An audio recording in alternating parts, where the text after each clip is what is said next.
मेरे बेटे माँ सरस्वती की कृपा रहे। ये यूनिट 11 मीन टू से द पी ब्लॉक एलिमेंट से रिलेटेड 4th वीडियो है।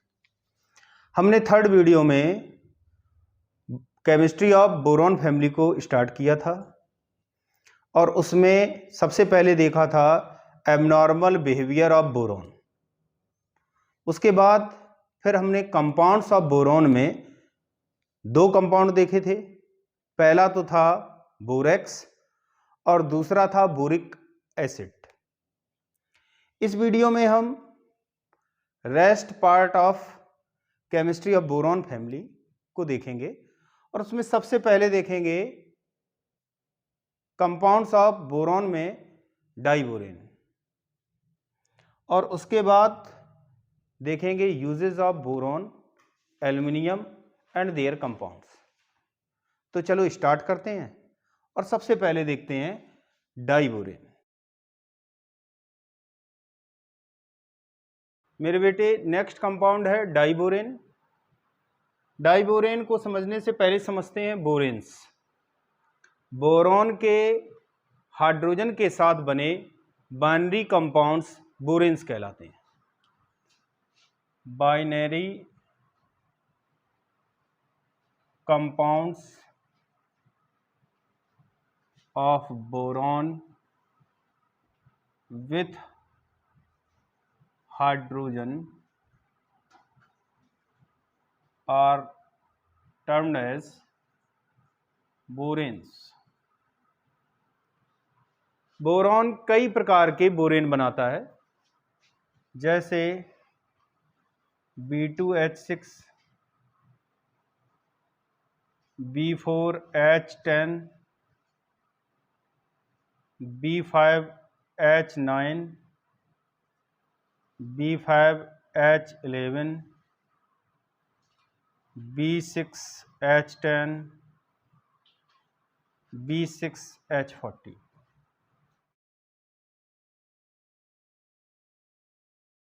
इसे डाइबोरेन कहेंगे, इसे टेट्राबोरेन कहेंगे, इसे पेंटाबोरेन 9 कहते हैं, इसे पेंटाबोरेन 11 कहते हैं, इसे हेक्साबोरेन 10 कहते हैं, इसे हेक्साबोरेन 14 कहा जाता है।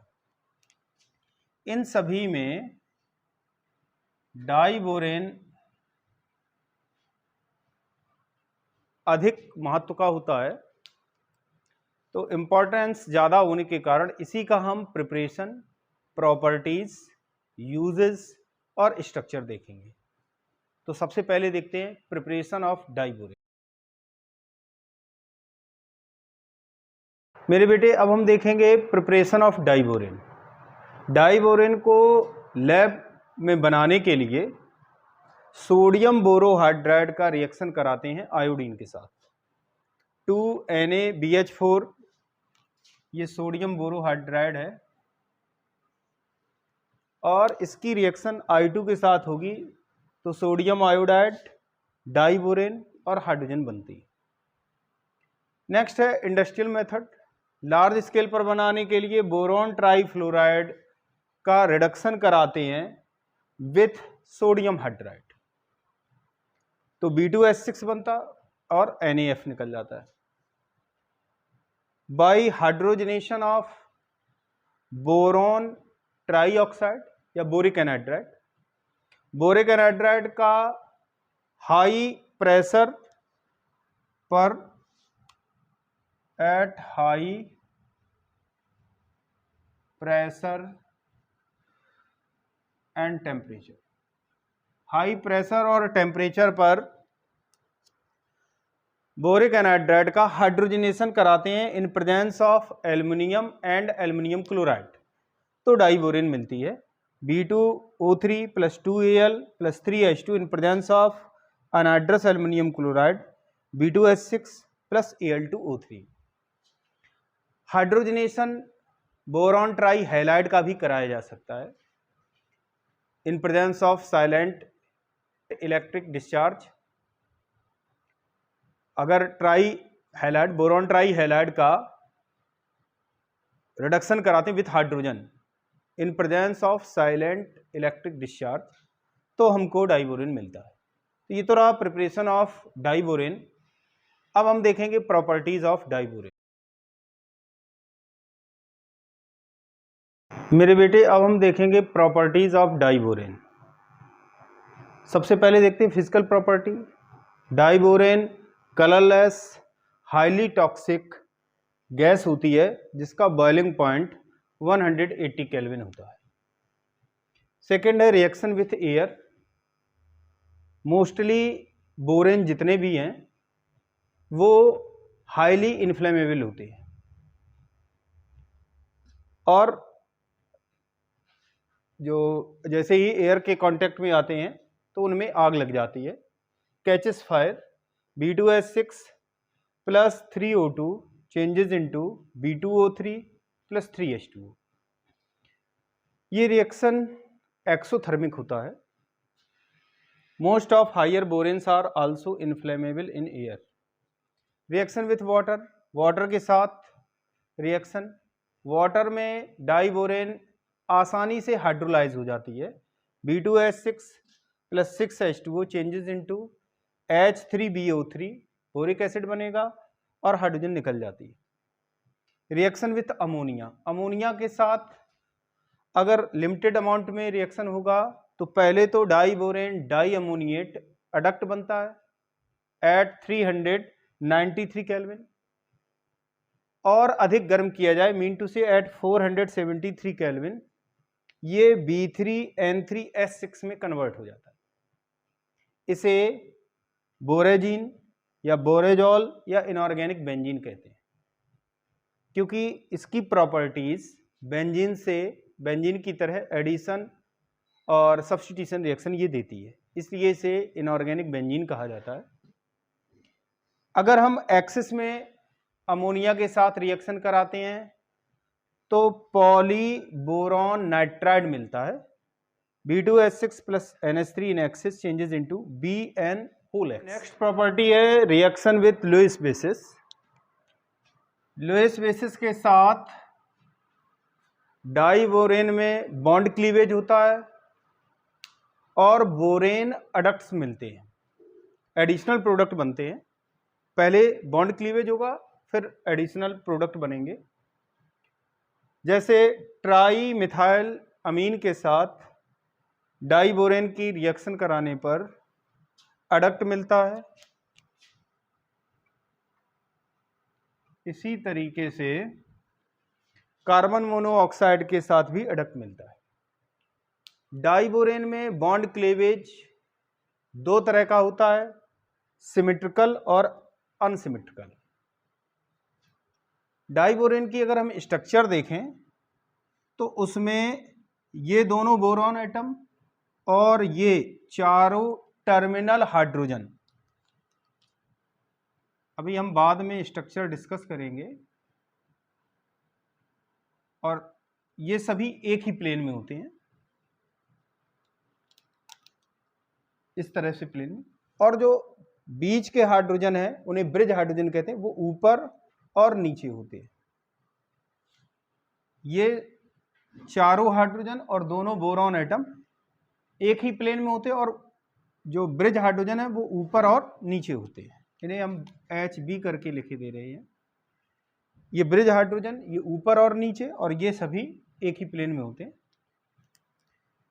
तो दो तरह से बॉन्ड क्लीवेज हो सकता है, एक तो इस तरह टूट जाए, जब इस तरीके से बॉन्ड टूटेगा तो इसे कहेंगे सिमेट्रिकल क्लीवेज, और जब इस तरह टूटेगा तो इसे कहेंगे एसिमेट्रिकल क्लीवेज, क्योंकि इसमें चार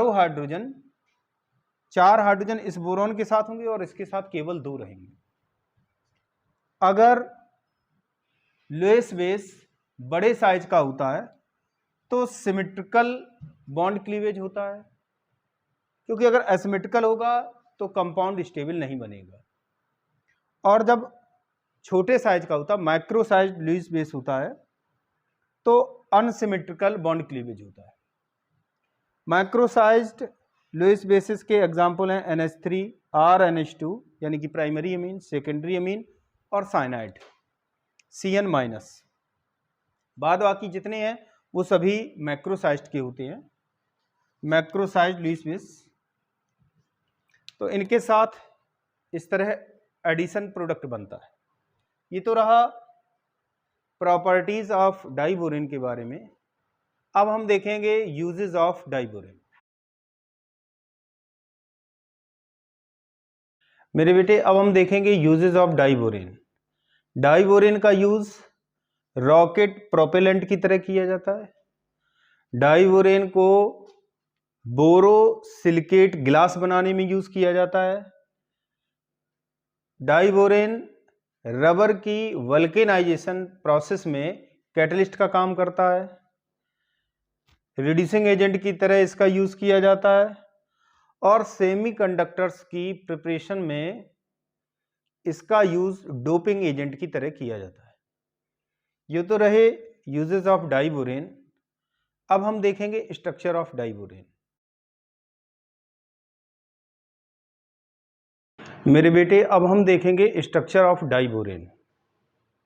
डाइबोरेन की स्ट्रक्चर को समझने के लिए पहला पॉइंट तो ये है कि BH3 मॉलिक्यूल एग्जिस्ट नहीं करता। BH3 molecule does not exist. लेकिन अगर BH3 मॉलिक्यूल में बोरोन का हाइब्रिडाइजेशन देखें तो ये sp2 हाइब्रिडाइज्ड होगा।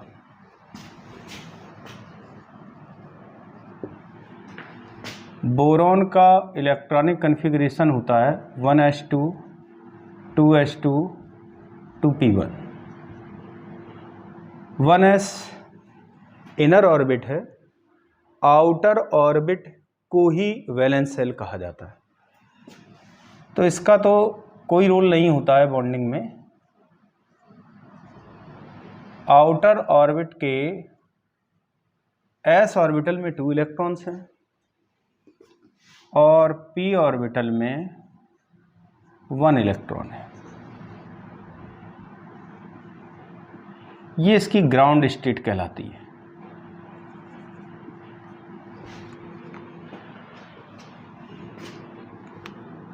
जब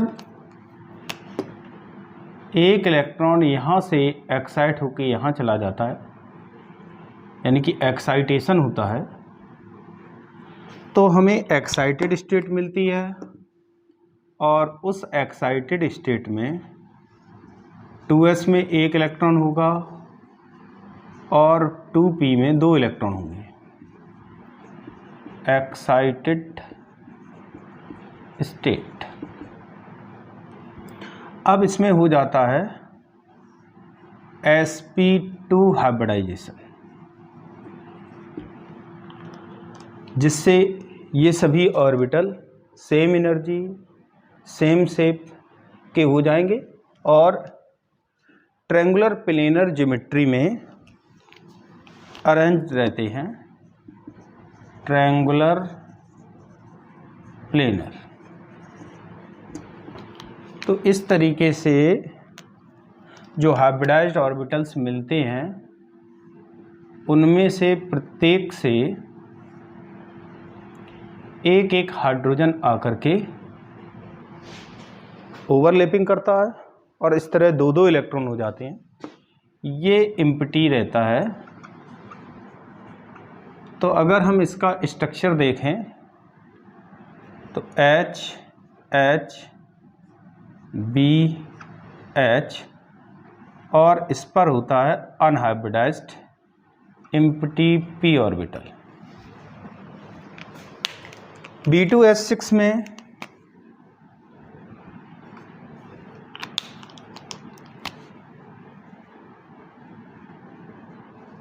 दोनों ही बोरोन एटम sp3 हाइब्रिडाइज्ड होते हैं।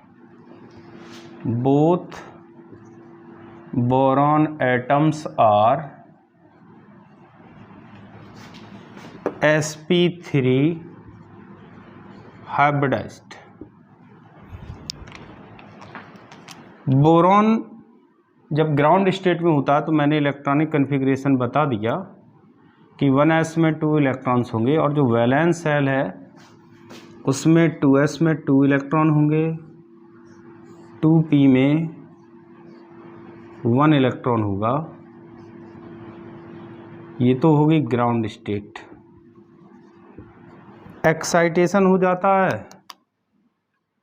तो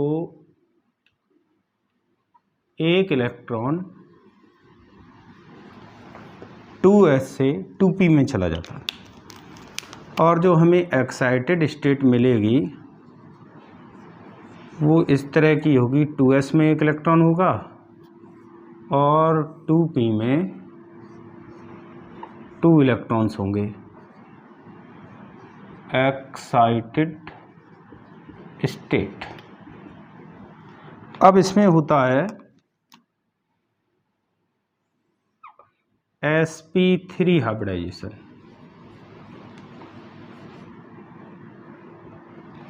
एक्चुअली हाइब्रिडाइजेशन कोई एक्चुअली होने वाली इवेंट नहीं है, ऐसा मान लिया गया है, या ये कहें कि ये हाइपोथेटिकल कॉन्सेप्ट है जो जिससे ज्योमेट्री एक्सप्लेन की जा सकती है। तो जब sp3 हाइब्रिडाइजेशन होगा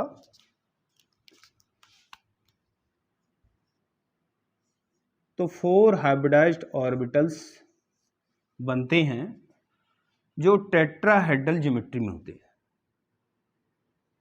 sp3 हाइब्रिडाइज्ड होगा और ज्योमेट्री होगी टेट्राहेड्रल। इसमें टोटल नंबर ऑफ इलेक्ट्रॉन्स 3 है, तो इन 3 में एक एक इलेक्ट्रॉन होगा और ये एम्प्टी ऑर्बिटल होगा। बोरॉन,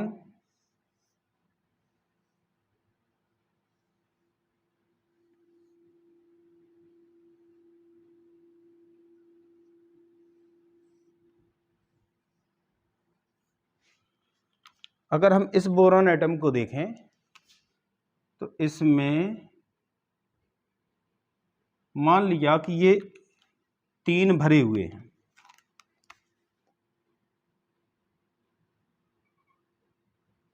भरे वालों को मैं इस तरीके से दिखाई दे रहा हूं, और ये वाला एम्प्टी है। अब इस बोरॉन को देखें तो इसमें ये वाला एम्प्टी है और इन सभी में एक एक इलेक्ट्रॉन है।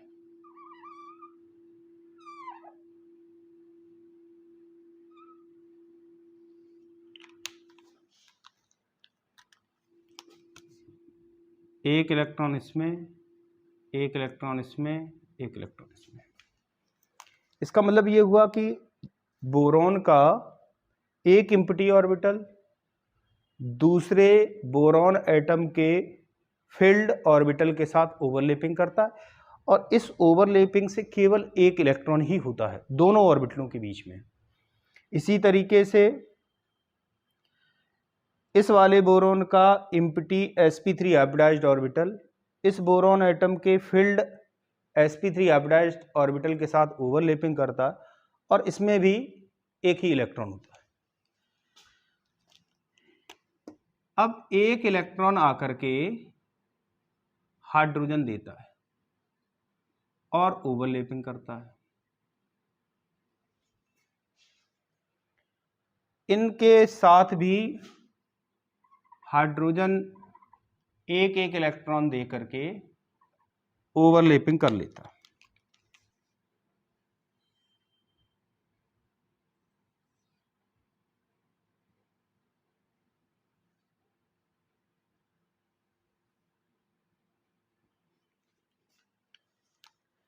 तो इस तरीके से ये वाला जो ऑर्बिटल होता, मतलब ये तीनों ऑर्बिटल आपस में ओवरलैपिंग करते हैं, उससे इसका साइज बदल या शेप कहें तो डिफॉर्म हो जाता है और बनाना शेप में ये कन्वर्ट हो जाता है।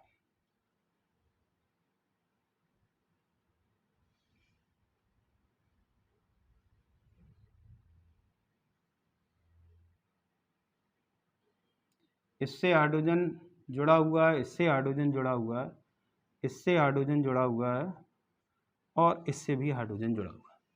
ये बीच वाले हाइड्रोजन हैं, ये ब्रिज का काम कर रहे हैं। इसलिए इसे इन्हें HB से रिप्रेजेंट कर देते हैं और ब्रिज्ड हाइड्रोजन कहा जाता है।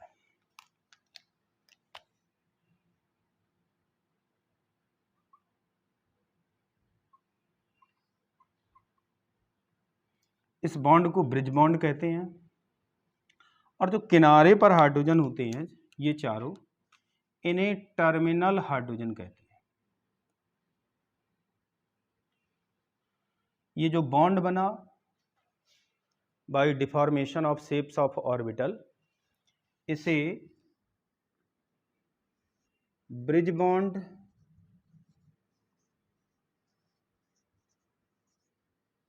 या इसी को बनाना बॉन्ड या बेंट बॉन्ड कहते हैं।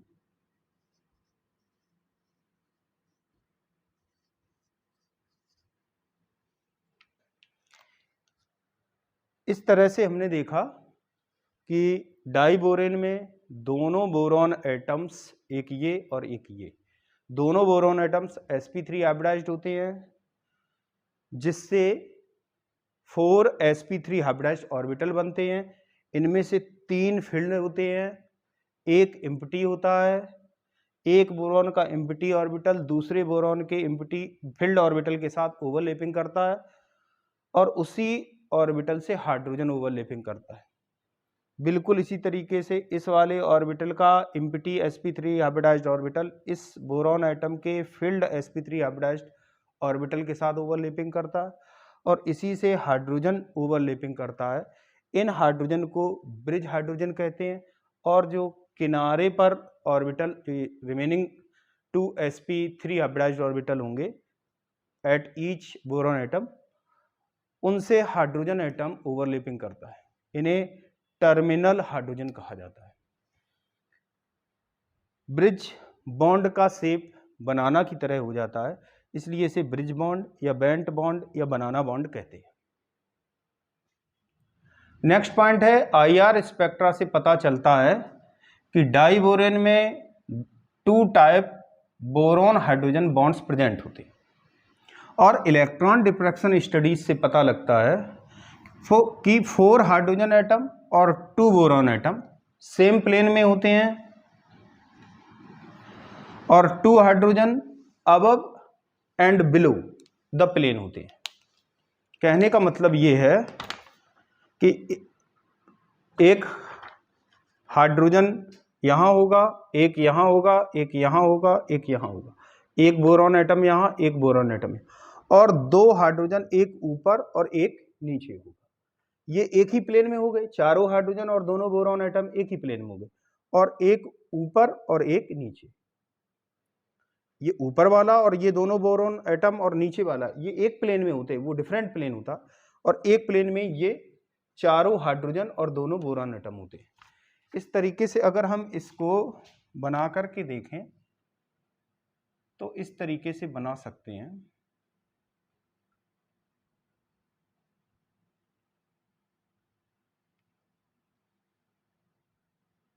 बोरॉन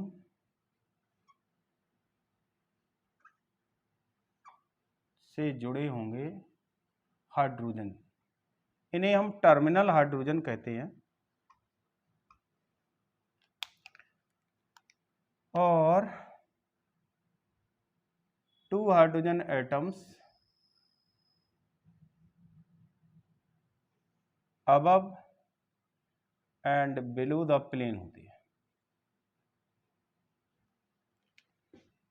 ये चारों और ये दोनों एक प्लेन में होंगे और ये दोनों बोरॉन एटम और ये दोनों हाइड्रोजन एटम एक दूसरे प्लेन में होंगे। नेक्स्ट पॉइंट है, अगर हम इस बॉन्ड लेंथ को x मान लें, इस बॉन्ड लेंथ को y मान लें, इस एंगल को अल्फा और इस एंगल को बीटा, तो अल्फा की वैल्यू ज़्यादा होती है in comparison to beta. Alpha की वैल्यू 120 डिग्री होती है और बीटा की वैल्यू 97 डिग्री होती है। और अगर हम बॉन्ड लेंथ की बात करें तो यहाँ पर ओवरलैपिंग, एक्सटेंट ऑफ ओवरलैपिंग कम होती है, क्योंकि डायरेक्ट एक ही एक्सिस पर ऑर्बिटल नहीं है। तो जो शेप ये कहें कि ओवरलैपिंग होगी वो कम मात्रा में होगी, जिससे बॉन्ड लेंथ बढ़ जाएगी। तो y की वैल्यू x से अधिक होगी। y की वैल्यू होती है 134 पिकोमीटर और x की वैल्यू होती है 119 पिकोमीटर। इन दोनों बॉन्ड लेंथ्स को देखने से पता लग रहा है कि x की बॉन्ड डिसोसिएशन एंथैल्पी, या ये कहें कि बॉन्ड एंथैल्पी ज़्यादा होनी चाहिए, y की कम होनी चाहिए, क्योंकि ये काफ़ी लंबा बॉन्ड है और इसकी तुलना में तो जितना बॉन्ड छोटा होता है उसकी बॉन्ड एंथैल्पी ज़्यादा होती है। तो इसकी ज़्यादा होनी चाहिए और इसकी कम होनी चाहिए, लेकिन इसकी ज़्यादा होती है और इसकी कम होती है। और उसका कारण ये है कि ये जो बॉन्ड है इसमें इन्वॉल्व्ड इलेक्ट्रॉन 3 न्यूक्लियाई, एक तो इसका न्यूक्लियाई, इसका न्यूक्लियाई और इसका न्यूक्लियाई, इनके इन्फ्लुएंस में होते हैं, इसलिए ये आसानी से नहीं निकल सकते। Here bond enthalpy of X should be more than Y on basis of magnitude of bond lengths, but in reality bond enthalpy of Y is more than bond enthalpy of X as the electrons are under influence of 3 nuclei. Next point है कि B2H6 exist करता है और B2Cl6 exist नहीं करता। उसका कारण ये कि बोरॉन काफ़ी छोटे साइज का होता है, इसलिए इसके चारों ओर इतना स्पेस नहीं होता कि बड़े साइज का एटम या ग्रुप आकर के एडजस्ट हो जाए।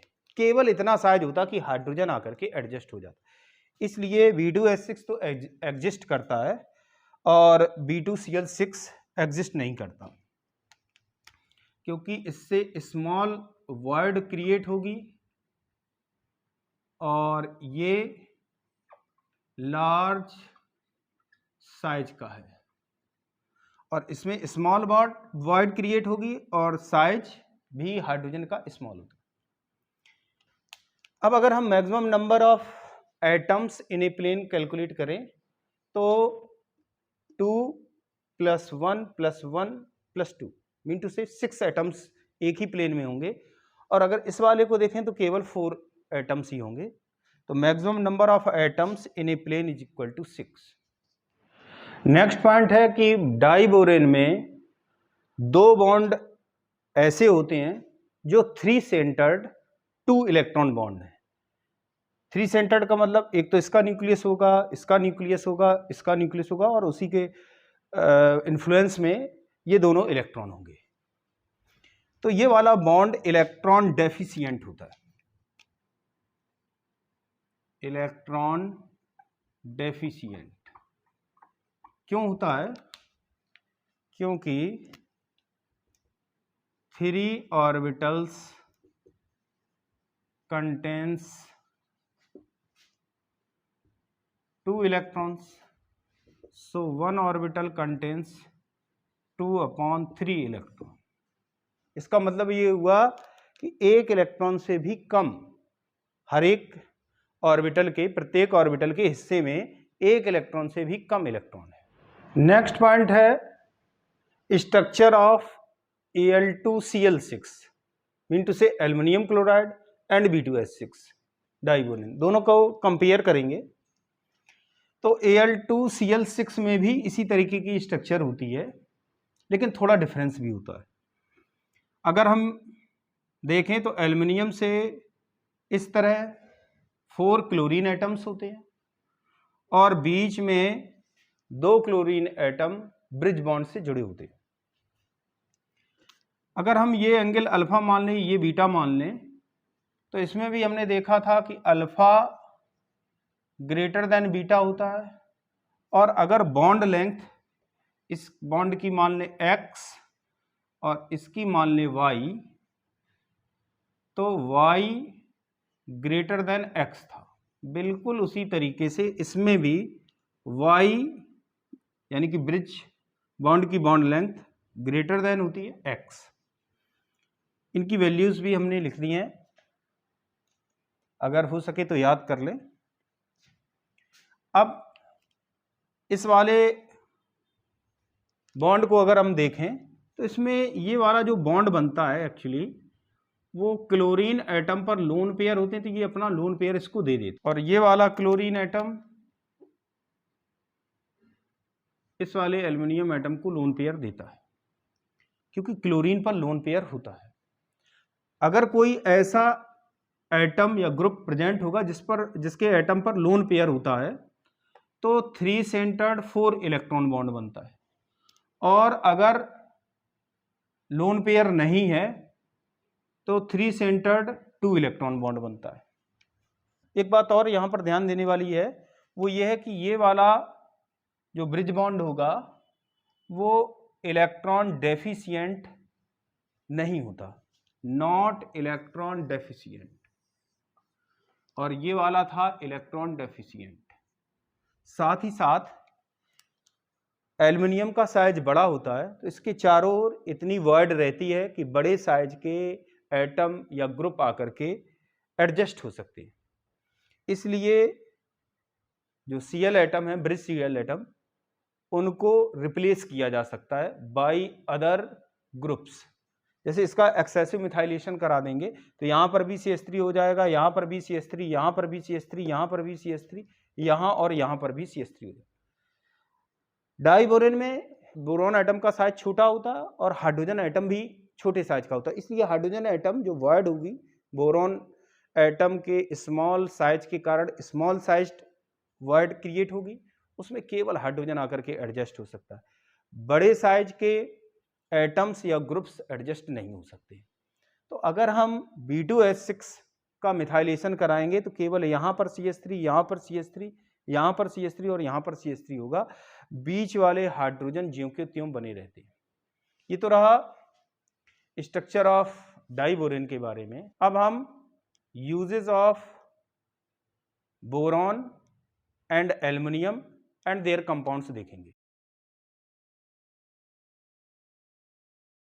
मेरे बेटे अब हम देखेंगे uses of boron, aluminium and there compounds. इसमें सबसे पहले देखते हैं uses of boron.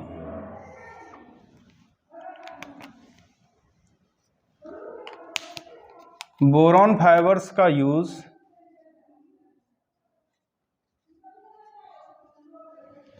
Bullet proof jacket बनाने में और लाइट कंपोजिट मटेरियल एरोप्लेन को बनाने में यूज होता है, उसको बनाने में किया जाता है। Boron fibres are used in making bullet proof jackets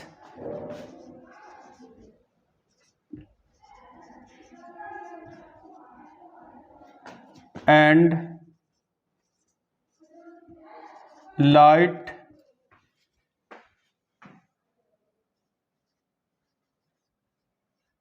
composite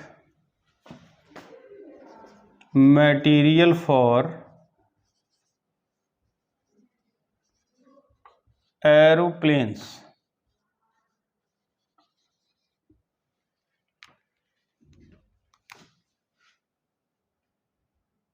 boron का एक आइसोटोप होता है B10, यानी कि उसका एटॉमिक मास 10 होता है। इसका यूज प्रोटेक्टिव शील्डिंग और कंट्रोल रोड्स बनाने में किया जाता है। न्यूक्लियर रिएक्टर में यूज होने वाली प्रोटेक्टिव शील्डिंग और कंट्रोल रोड्स को बनाने में किया जाता है, क्योंकि इसमें न्यूट्रॉन को एब्जॉर्ब करने की क्षमता बहुत ज़्यादा होती है। B10 isomer is used to make protective shielding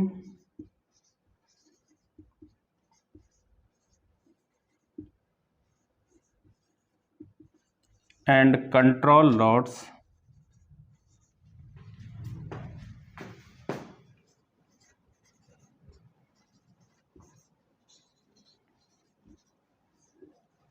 for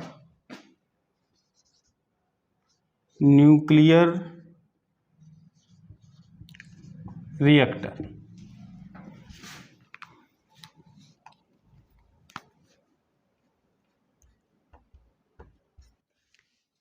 boron का use thermal resistant borosilicate glass बनाने में किया जाता है। Boron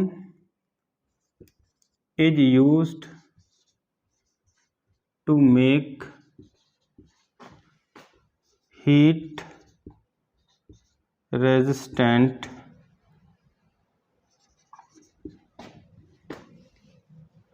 glass like Pyrex glass, glass wool,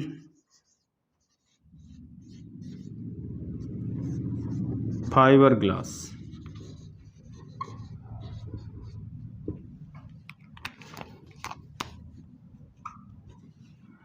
borax का यूज एक तो मेटल्स की सोल्डरिंग और वेल्डरिंग में होता है।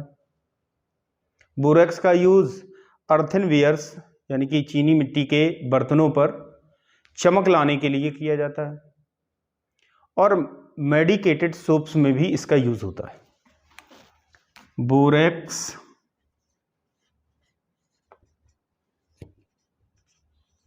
finds use in soldering and welding of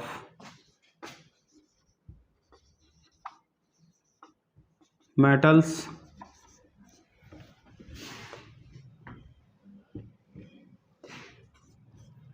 in thermal and scratch resistant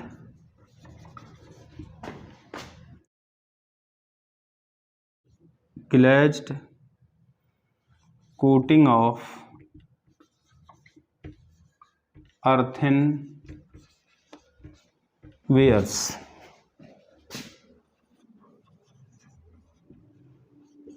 In medicinal soaps.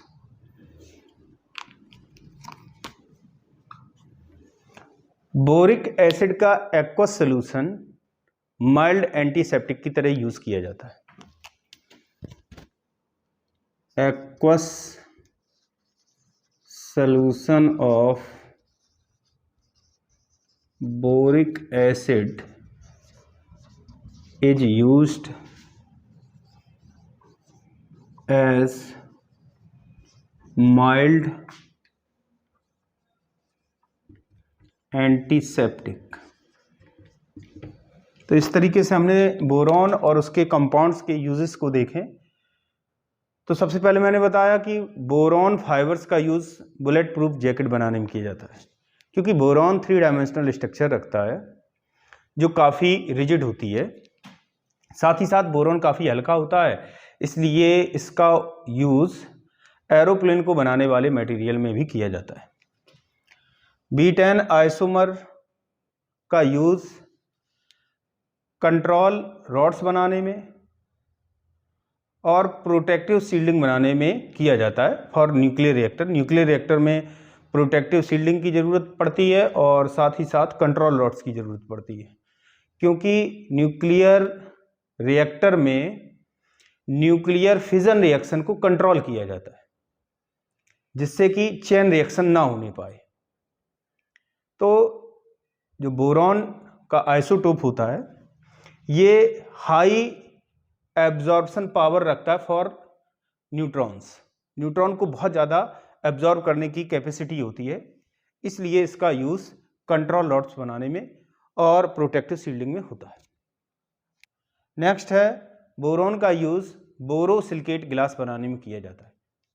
ये थर्मल रेजिस्टेंट होता है और इस तरीके का गिलास पायरेक्स गिलास, ग्लास वूल, फाइबर गिलास, जो बीकर ईकर होते हैं वो इसी के बने होते हैं।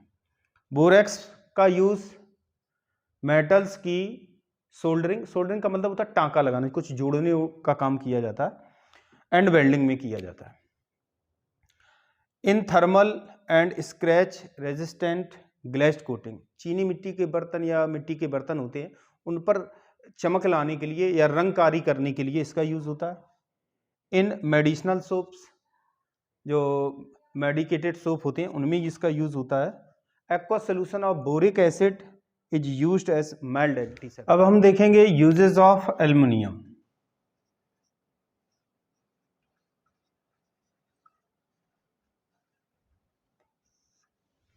एल्युमिनियम में हाई टेंसाइल पावर होती है, high electrical and thermal conductivity होती है, इसलिए इसका use electrical wires, sheets, plates, foils, utensils, कई चीज़ों को बनाने में किया जाता है।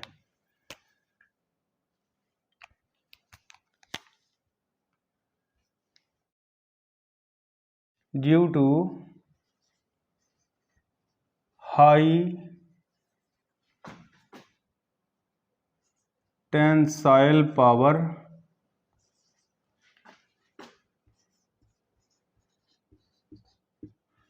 High thermal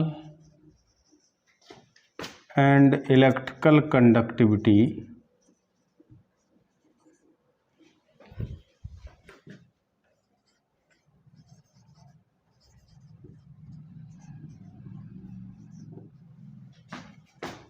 aluminum is used to make electrical wires,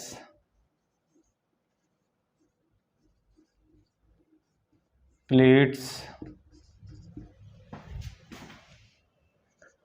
sheets, foils, gadgets,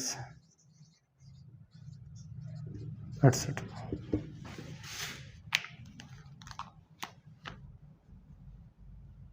aluminium का यूज अलॉयज में भी होता है। टू मेक अलॉयज, एल्युमिनियम का यूज एरोप्लेन,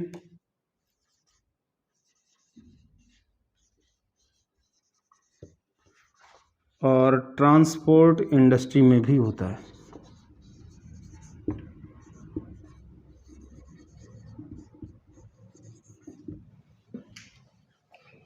ये तो रहा केमिस्ट्री ऑफ बोरॉन फैमिली। ये वीडियो यहीं फिनिश होता है। हम नेक्स्ट वीडियो में केमिस्ट्री ऑफ कार्बन फैमिली देखेंगे। Till then work hard.